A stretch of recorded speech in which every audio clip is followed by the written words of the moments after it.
ওৰাম সপোনত সেই দেহ সমদেহা পাই নানা বিষয়ক ভুঞ্জি শুৱে ঠায়ে ঠায়ে এই মতে পৰলোক সুখ দুখ যত অহংকাৰে বদ্ধ হইয়া ভুঞ্জে সংসাৰত মই তাৰ মূৰ মই আমুকাই এই ভাবি জীৱে কৰ্ম কৰে ঠায়ে ঠায়ে এই কৰ্মে সংসাৰে পদে বাৰে বাৰ মোৰ বচন তুমি জানা খায় খাৰ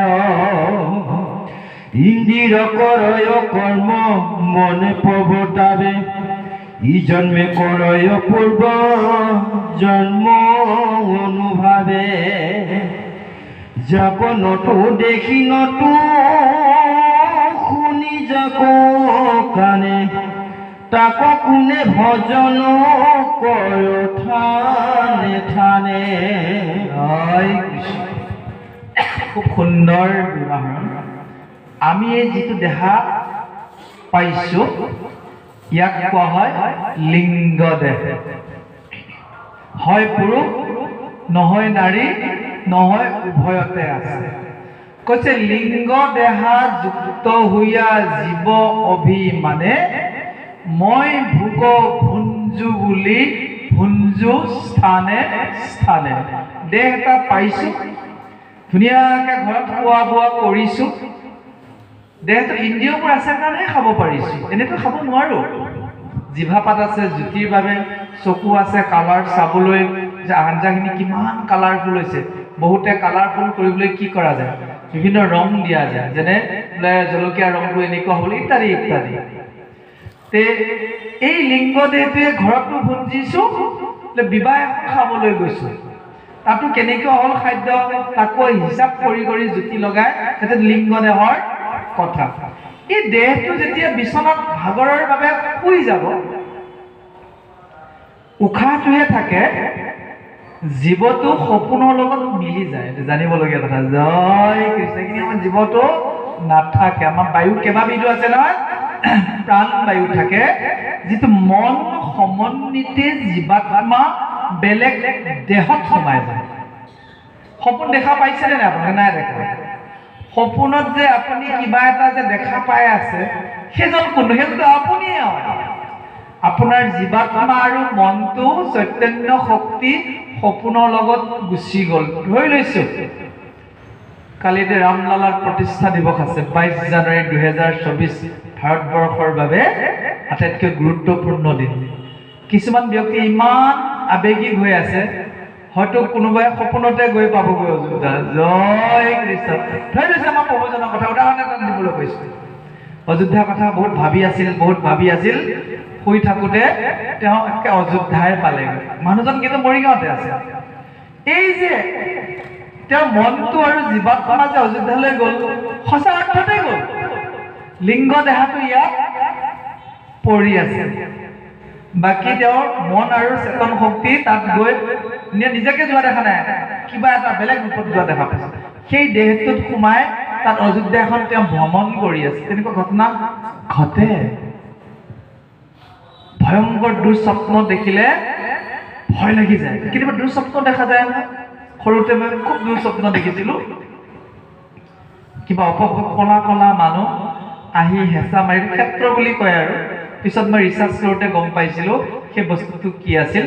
খুব দুৰ্বল হৈ থাকিলে মনৰ ভিতৰত থকা চাপ আৰু সৰু সৰু অপশক্তিও কেতিয়াবা অকণমান লম্ভি যায়। এইটো ক্ষেত্ৰ বুলি কোৱা হয়। বাৰু যা নহওক, সেইখিনিলৈ মই যোৱা নাই।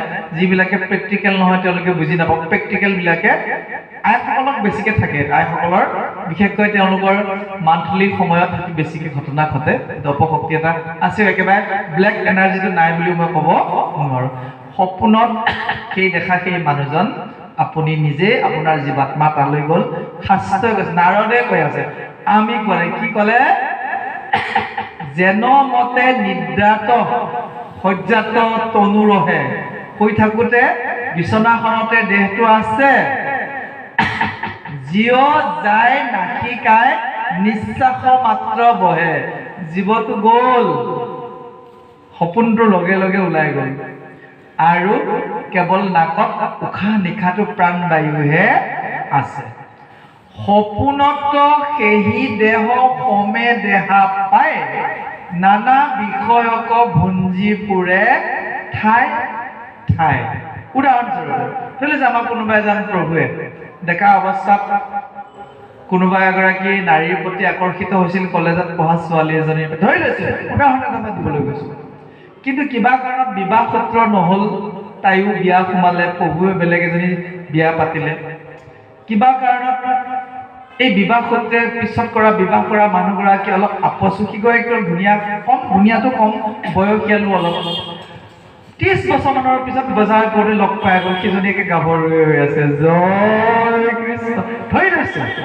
দেখাই শুনাই নাকে মুখে বৰ ধুনীয়া লগালগি হ'ল চিনাকি হ'ল চিনাকি কৰিলে ইজনে সিজনে আমাৰ হাজবেণ্ড এয়া আমাৰ ৱাইফ প্ৰভুজনে একো কোৱা নাই কিন্তু গাটো অলপ বেজাই গৈছে ইচ্ছা এইটো মোৰ পত্নী হ'লহেঁতেন নিজৰ মানুহজনীলৈ চাইছে এই 70 বছৰীয়া বুঢ়ীৰ নিচিনা লাগিছে তাইতো 16 বছৰীয়া হৈ আছে ছালৰ উজ্জ্বলতা কি ধনী ঘৰত পৰি গ'ল এচি ৰুমত থাকে প্ৰভুজনৰ মনত সাজ বহি আহিল মানুহজনীৰ প্ৰতি নভবাকে ভাত পানী খাই শুই থাকোঁতে আগৰ কথা অলপ মনত পৰিল ধৰি লৈছে কিবা ভাবি থাকোঁতে আহিল টোপনি সপোনত সেই আগৰ বিবাহ নকৰা আইগৰাকীৰ লগতে বহুত লীলা খেলা কৰি ফুৰে সেইজন কোন জয় মনৰ মাজতে সোমাই গ'ল যিটো চাপ আজি আত্মাটোৱেও সেই আইগৰাকীৰ পক্ষত গুচি গ'ল তাকে কৈ আছে নাৰদে বুজিব পাৰিছে হৈ যায় তেনেকুৱা বহুত ঘটনাই ঘটি যায় কৈছে বিচনাতে শৰীৰটো ৰৈ যায় মন মগজু চেতনাৰো জীৱাত্মা সিটো শৰীৰত সোমাই যায় ঠিক সেইদৰে এজন মানুহৰ যেতিয়া মৃত্যু হ'ব এই দেহাটোত থকা যিটো আত্মা আন এটা যাতনা দেহত গৈ সি দুখ কষ্ট ভুগিব লাগে বুজিব পাৰিছেনে সেই প্ৰভুজনৰ একদম যেতিয়া কলেজীয়া জীৱনত সেই আইগৰাকীৰ লগত বিবাহ সূত্ৰত আবদ্ধ হৈ গ'ল সেইখিনি সময় কিমান ভাল লাগি আছিল হঠাৎ ৰাতিপুৱা আইগৰাকীয়ে জগাইছে উঠিব হ'ল হা আকৌ এইখন জগত ওলাই তুমি কি কৰিলা বৰ বঢ়িয়া সপোন এটা দেখা পাই আছিলো জয় কৃষ্ণ যদি আইগৰাকীয়ে কি সপোন দেখিছিলে নকওঁ দিয়া পিছত কম ৰবা বুলি হয়তো সামৰি থৈ দিব কাৰণ সিটো কয় কেনেকে জয় কৃষ্ণ এইটো বুজাই দিছে যে সপোন এনেই নেদেখে মই আগতে সপোনৰ ওপৰত বহুত ৰিচাৰ্চ কৰিছিলোঁ সপোনৰ ওপৰত বৈজ্ঞানিক বিশ্লেষণ পঢ়িছোঁ ভাগৱতত সপোনৰ ওপৰত যি বিজ্ঞানসন্মত যুক্তিসন্মত বুজনি দিছে কোনো শাস্ত্ৰতে নাই কোনো শাস্ত্ৰত পাবলৈ নাই মহাপুৰুষ শংকৰদেৱে উৰেষা বৰ্ণনত সুন্দৰ লিখিছে ভাগৱত অধ্যয়ন কৰি গ'লে আপুনি বিভিন্ন জেগাত পাই যাব মই সদায় ভাগৱতখন নিজে পঢ়াটো বিচাৰোঁ আপোনালোকে নিজে পঢ়ক সেইটো বিচাৰোঁ বুজিব পাৰিছে আপোনাৰ জীৱন কৰিব যাব আপুনি এখন কথা ভাগৱত কিনি আনক নিজে পাঠলতীয়া বহুত কিবা পাব এইটো হীৰাৰ ওপৰত কহিনুৰ খনি বুলি কোৱা হয় হীৰাৰ ওপৰত কি কহিনুৰ বুলি এটা শব্দ আছে অতি মূল্যৱান আপুনি নিজৰ ভিতৰত প্ৰৱেশ কৰক গোটেই বিশ্ব ব্ৰহ্মাণ্ডৰ সকলোবোৰ দেখি আছে আপোনাৰ হৃদয় বিশ্ব ব্ৰহ্মাণ্ডত যেতিয়া আপুনি খনন আৰম্ভ কৰিব মহামূল্যৱান মণিমুকুতাৰে ভৰি আছে আটাইতকৈ ডাঙৰ সম্পদটো আছে কৃষ্ণ আপোনাৰ হৃদয়ত সোমাই আছে সেইকাৰণে জনা অনুভৱী ব্যক্তিয়ে বাহিৰৰ অখাদ্য হৃদয়ত দিব নোৱাৰে বুজাই দিছে যে এই মতে পৰলোক দুখ সুখ যত অহংকাৰে বদ্ধ হোৱা ভঞ্জে সংসাৰত এজন ব্যক্তিয়ে বেয়া কাম কৰিব তাৰ কি ফল নাথাকিব নেকি হিচাপ কৰকচোন কিয় নাথাকিব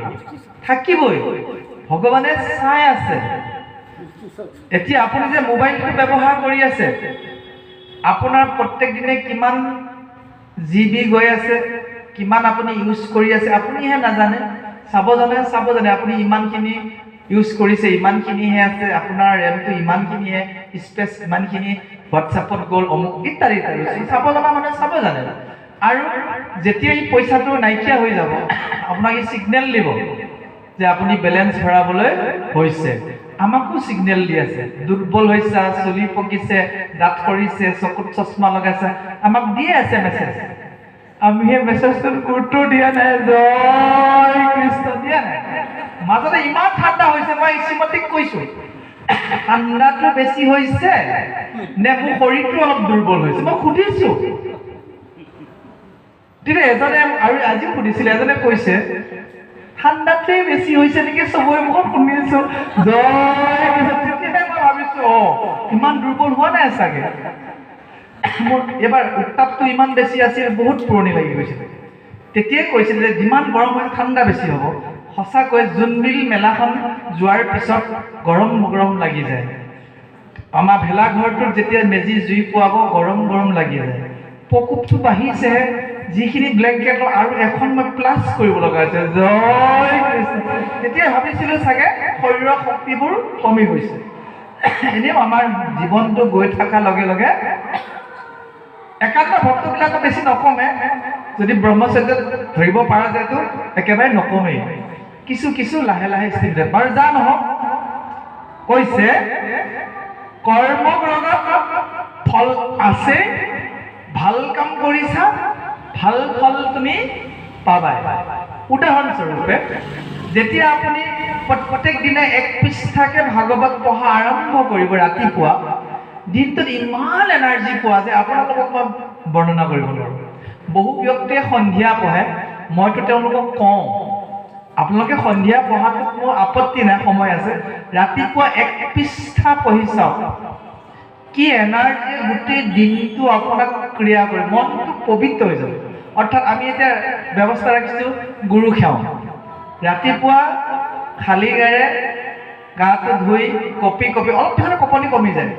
চেলেংখন লৈ যেতিয়া ধুতিখন পিন্ধিয়ে গোসাঁই ঘৰত কেইবা ঘণ্টা, কেতিয়াবাতো কেইবা ঘণ্টা আহি যায়, হয়নে? কিমান শীতৰ প্ৰচণ্ড শীত, তথাপিও কিমান সময় যায় গম নাপাওঁ। চাপৰি ধৰি ধৰি যেতিয়া জয় হৰি গোবিন্দ গাই থাকিম, প্ৰভু ভগৱন্তক কীৰ্তন কৰা যাব, ঠাণ্ডাটোৱে ক্ৰিয়া নকৰে। সেই ঠাণ্ডাটোক আমি নেওচা দিব। কিহে কৰিছে এইটো? এনাৰ্জি ভগৱন্তেও দি আছে। এনে সাধাৰণতে মানুহে মাটিত বহি থাকিব নোৱাৰে 2-3 ঘণ্টা। আপুনি ঘৰত গৈ আজি বহিবচোন, দে ভাগৱতৰ পৰা আহিলে মাটিতে বহি থাকো, পাৰিব? লগে লগে চকীলৈ যাব লাগিব, চোফালৈ যাব লাগিব। ইয়াত কিয় পাৰিছে? তাৰ কাৰণ অভ্যস্ত এনাৰ্জি। দুটা বস্তু, আপোনাৰ মনটোৱে পজিটিভত লৈছে, নোৱাৰা কেইজনৰ কথাটো সুকীয়া, প্ৰভুহঁতৰ এইটো সুকীয়া কথা। যিখিনিয়ে পাৰিছে, আপোনাৰ মনটোৱে কৈছে মাটিত বহো, আৰু প্ৰভু ভগৱন্তে এটা এনাৰ্জি দি আছে। এইটো বুলিয়ে নহয়, যদি আজিকালি 8টা জেগাত 10টা হৈ যায়, তথাপি কাৰোবাৰ কাৰোবাৰ আপোনাৰ লাগিব। সেইটো এনাৰ্জি ভগৱন্তৰ পৰা ল'ব পৰাটো ক্ৰেডিট, গম পাইছে? সেই এনাৰ্জি, সেই শক্তিটো ভগৱানৰ পৰা অলপ যে আমাৰ শক্তি এটা পালো ৰাতিপুৱা প্ৰাৰ্থনা কৰিবলৈ, কিতাপখন পঢ়িবলৈ, ভাগৱত শুনিবলৈ, সেইটো ভগৱানৰ কৃপা। এইদৰে অলপ অলপকৈ যেতিয়া আপুনি কৃপা পাবগৈ, এদিনাখন দেখিব যে আপুনি ভগৱানক পৰিপূৰ্ণ হৈছে। সিদিনাখনে আমাৰ আৰু আনন্দৰ দিন আহি যাব। বাৰু যা নহওক, ইয়াতে অৱশেষত কৈছে যে হে মহাৰাজ, আমি কৰ্মবোৰৰ বাবে পিছৰ জন্মত জন্মগ্ৰহণ কৰিব লগা হয়। আমি এই জন্মত যদি বেয়া কাম কৰি আছো, অহা জন্মবোৰ বেয়া কামৰ। উদাহৰণস্বৰূপে দিছে এটা, যদি কোনো ব্যক্তিয়ে ঘৰখনৰ মায়ামোহৰ পৰা অতিক্ৰম কৰি ভাগৱত বা তীৰ্থলৈ যাব পৰা নাই, পিছৰ জন্মত তেওঁ গছ গছনিত ঠাই দিছে। জয় কৃষ্ণ। 2 পাও পাইলো নগৈলো ক্ষেত্ৰস্থান, মূৰ পাও ভৈলা বৃক্ষ শিপাৰ সমান। বৃক্ষ মানে কি? গছ। গছৰ ধৰ্ম কি? একে জেগাতে থকা, লৰচৰ নকৰা। কোনোবা এজন পুৰুষে পত্নী, ভাৰ্যা, গৰু গাই, সা সম্পত্তি, মহলতে ঘূৰি আছে, ভাগৱতত যাবও ইচ্ছাও নাই, সময়ো নাই। ভগৱানে ভাবিছে তোমাক এটা জেগাতে দি স্থিৰ কৰি থোৱাই ভাল, বেয়া হৈছে নেকি? জয় কৃষ্ণ। চাওকচোন, আৰু এখন শাস্ত্ৰত অৰ্জুন সংবাদত লিখিছে, শাস্ত্ৰখনৰ নামে অৰ্জুন সংবাদ। তাত লিখিছে এটা কথা, মই চাইছিলো প্ৰুফ এটা, যে তাত লিখিছে কুকুৰবিলাকক চাবাচোন, প্ৰায়বোৰ কুকুৰে তিলক আছে। তাত লিখিছে কিয় আছে জানা? যে সেই ভকতজনে আগৰ জন্মত মানুহ আছিল, জানি শুনিও বহুত অপকৰ্মত লিপ্ত আছিল, জিভাৰ জুতিত ৰাখিব পৰা নাছিল আৰু বিষয় বাসনাৰ পৰা আঁতৰা নাছিল। বিষয়ত ভুল হৈ কৰিলো ভোগ, তাৰ ফলে ভৈলো চিগাল চানৰ যুগ। লিখা আছে। ভকত হলো জানিও নিয়ম নীতি নাপালিলো, অহা জন্মৰ কুকুৰ জন্ম। সেই তাত লিখা আছে। এই তিলকটো কিহৰ কুকুৰৰ যে তিলকটো আছে কিহৰ জানানে? সেইজন ডাইৰেক্ট ভকতৰ পৰাই কুকুৰ হৈ আহিছে। জয় কৃষ্ণ। সেইটো সাজি সাজি কোৱা কথা নহয়, আপোনাক কীৰ্তনত যাব। বিষয়ত ভুল হৈ কৰিলো ভোগ, তাৰ ফলে চিগাল চানৰ ভৈলো চুপ। ভকত হৈ আছিলো, ভকতৰ শাৰীত বহিছিলো, ডিঙিত গামোচা লৈছিলো, কাৰোবাৰ পৰা সেৱা গ্ৰহণ কৰিছিলো। ভকত বুলিয়ে সেৱা কৰিলে, তাতে নিৰামিষ দিয়ে বৰ ধুনীয়াকৈ খায়, তাত পোৱা হেৰি হ'লে অন্যই মই বেলেগ বেলেগ বস্তু কিনি খালোঁ, জিভা জুতি ৰাখিব নোৱাৰিলোঁ। ভগৱানে চাই আছে, কম্পিউটাৰত উঠি আছে, বিষয় বাসনা এৰিব পাৰে। দেখিছে তুমি খোৱাও এৰিব পাৰে, বিষয় এৰিব পাৰে। তোমাক যদি কুকুৰৰ জন্ম দিওঁ, দুইটাও তুমি পাবা, য'তে ত'তে খাই ফুৰিব পাৰিবা, কি প্ৰব্লেম আছে? কুকুৰে চাবাচোন, আৰু লোভত থাকে কুকুৰ সদায়, জিভা পাতত লেলাও দিয়ে থাকে। গম পাইছে? মই যেতিয়া কথাটো পঢ়িলোঁ, মোৰতো অৰ্জুন সংবাদ আৰু কীৰ্তনৰ লগততো মিল পাই গ'ল, মোৰ বুকু কঁপি গ'ল। এতিয়া যে কথাটো যে কৈছো নেটতো যাবই, এইখিনি শুনাৰ পিছতে মানুহে কুকুৰ চোৱা আৰম্ভ কৰিব। জয় কৃষ্ণ। বাবা কুকুৰটো হয়, তিলক আছে, হয় দেখিছো, অতদিন মনে কৰা নাছিলো, এনেকে আহি যাব। আপোনালোকৰ সময় কালিলৈ গম পাইছে? জয় কৃষ্ণ। ভোগ ভোগ কৰিব, তাত তিলকটোহে চাব। জয় কৃষ্ণ। এইটো ভগৱন্তে প্ৰতীক স্বৰূপে দিছে, লিখা আছে।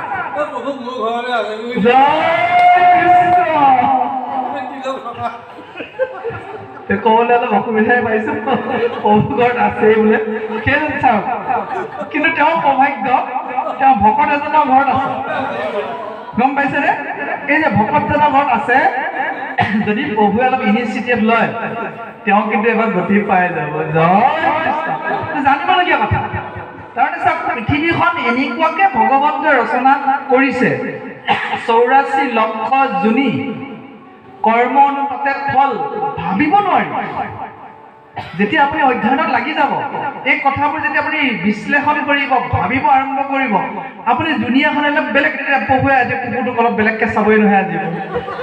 জয় কৃষ্ণ। আৰু যা নহওক, তেনেকুৱা বহুত ঘটনা ঘটি আছে, অজস্ৰ ঘটি আছে। এতিয়া চাব, প্ৰভু এটা ক'লে তিলক থকা কুকুৰ এটা তেওঁৰ তাত আছে।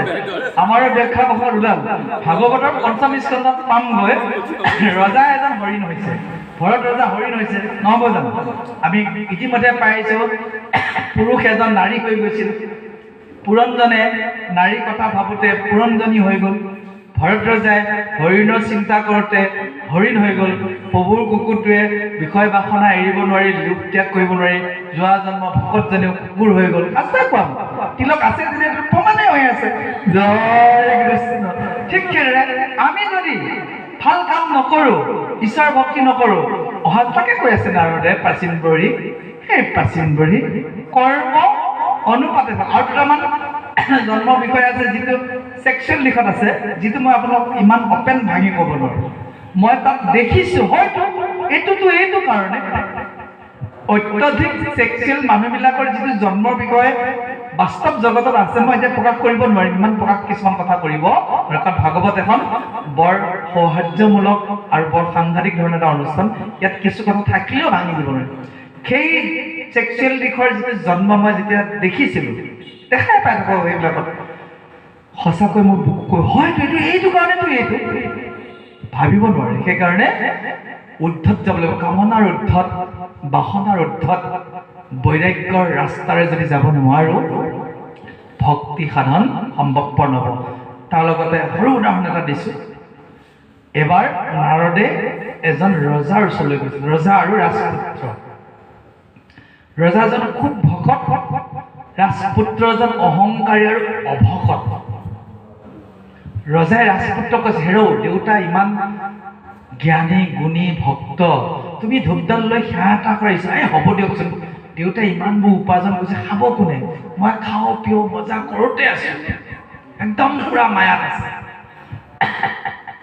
দেউতাক ঢুকালে, বৈকুণ্ঠলৈ গ'ল। পুতেক দেউতাক যোৱাৰ পিছতো আৰু ভয়ংকৰ বিষয় হৈ গ'ল। বিষয় হৈ মানুহজন ঘৰৰ মায়া মোহত থাকি মৃত্যুবৰণ কৰিল। ৰাজমহলতে কুকুৰ এটা হৈ আছে, গম পাইছেনে? ভক্তিৰ সোৱাদ পাইছিল, কিন্তু যাব নাজানিলে তেওঁ কুকুৰ হৈ গ'ল। নাৰদে আহিছে, নাৰদে দেখোঁতেই গম পালে এইটো ৰাজকুমাৰ এজন কুকুৰ হৈ আছে।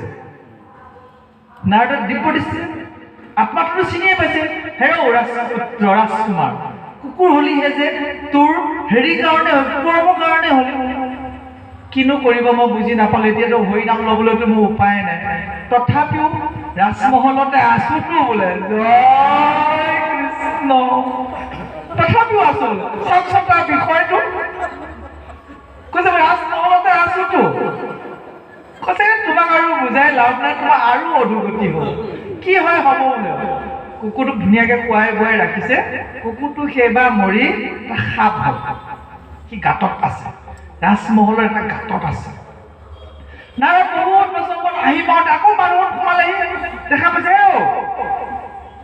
কুকুৰৰ ওপৰতে সাপ হলি। আৰু তললৈ গ'লি। আগতে যেতিয়া কুকুৰ হৈ আছিল ৰজা ৰাজ পৰিয়ালৰ লগতে উঠা বহা খোৱা বোৱা, এতিয়া তোক দেখিলেতো মানুহে ভয় খাব। ভয় খালেও আছোতো বোলে ৰাজমহলতে, জয় গাঁতত হ'লেও মই ৰাজমহলতে আছোতো। কৈছে ঘৰৰ ৰজাই দেখা পালে তোক মাৰিব এবাৰ, দেখা যাব আৰু মই চেপকে চলিছো নহয় বোলে, কাৰণ সাপটো থাকিলেতো মাৰিয়ে পেলাব। চাওক তাৰ বাসনাটো, তথাপিও আছোতো বোলে মহলৰে, কিমান মায়া। এইটো উপনিষদৰ কাহিনী। ৰজাৰ পুত্ৰ, ঈশ্বৰৰ প্ৰতি ভক্তি নাই, কুকুৰ হ'ল, আকৌ অধোগতি সাপ হৈ গ'ল। তাৰমানে চাওক, আমাৰ আত্মাটোক উত্তৰণ কৰাৰ আমাৰ এইটো বিশেষ সময়। মানৱ জীৱন কোটি কোটি জন্মৰ অন্তৰে যাৰ আছে মহা পুণ্য ৰাশি, সি কদাচিত মনুষ্য ভয় ভাৰত বৰিষাহি। কিমান যে পুণ্যৱান আমি, কিমান যে ভাগ্যৱান আমি।